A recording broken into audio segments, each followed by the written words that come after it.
Usap mga karinsu. For to this video guys, kay pista day karon guys, diri sa Pungol. Speaking of pista, naagi na bunyag guys. Ug mao din to guys, nagdali ko binata diri. Uban ko ninyo, let's go!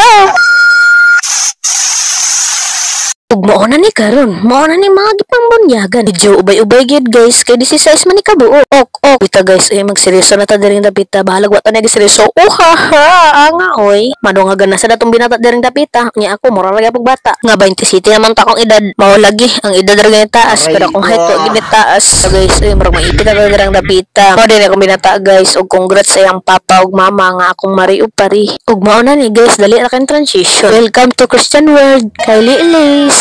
Gayhan ni mahumang video ha guys. Magpasalamat di kong dako sa Ginoo guys kay successful ang pagbunyag sa akong binata. Salamat kaayo Lord. Ug salamat pod sa Family Lopez sa foods. Ug dire lang sa tama na mga video mga guys. Kung hindi ka pa naka-follow, alam mo na yan. Follow, like, comment and share. Shout out din ko sa mga legit supporter dia. Salamat sa inyong tanan. Salamat. Bye-bye. Uhaha.